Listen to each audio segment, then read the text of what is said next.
Moscow, this is the office of the President of the United States. Are your refrigerators running? They are? Well, you better get out there and catch them. Hey, guys, guess what I am, okay? What? I don't know, what is it? The presidential seal. Hey, guys! Okay, settle down. Come on now, we've got important business.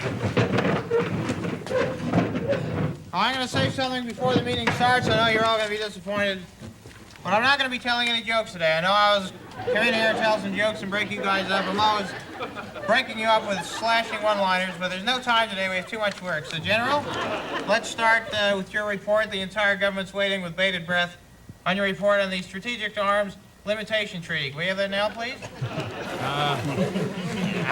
Well, sir, I was last night, the report, I was sick. Yeah, that's it. Sick.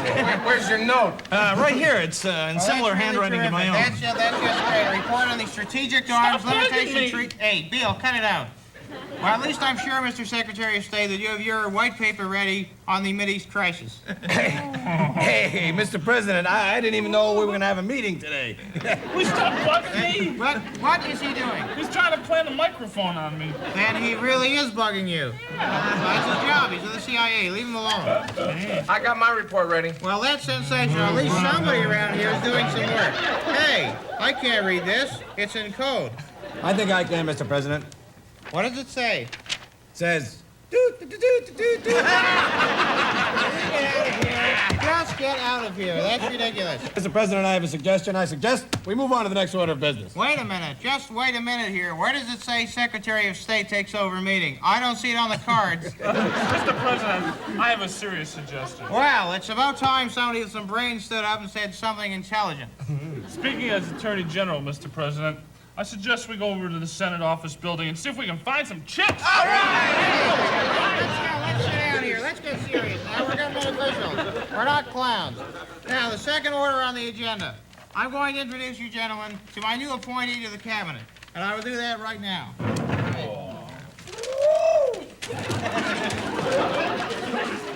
Hello? Would you send in the new Secretary of Consumer Affairs, please? Hello? Hello? Uh-oh. I pressed the wrong button. I think I just launched some nuclear missiles. Oh, there we go. Would you send in the new Secretary of Consumer Affairs, please? Hey!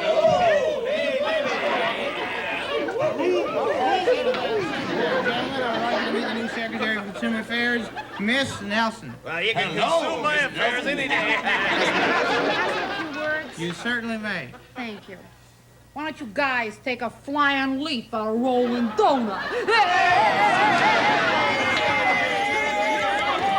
right, now I hope you gentlemen have learned your lesson about stereotyping people. Just because a person has a great body doesn't mean they can't be just as dirty and vulgar as you. Hey, guys, come on. I'm going to buy you a drink. Remember, we'll be back in half an hour. We have an emergency security meeting. Hi, Gabe. Well, look who it is. My first lady, and I certainly hope not my last. I'm always breaking myself up. Looks like you had quite a meeting, Gabe. Well, you know, boys will be boys. They get out of line sometimes, but basically they're no smarter than me. I know.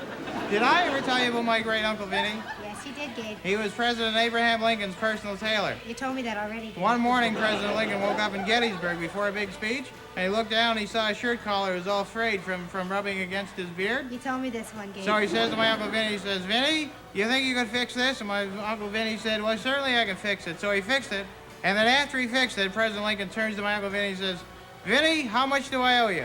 And my Uncle Vinny says, 420 simoleons. I know, Gabe. You've told me it a million times. What's the point? Oh, there's no point. There's never a point to any of my stories, but they're all hysterically funny. Yeah, you are really funny, Gabe.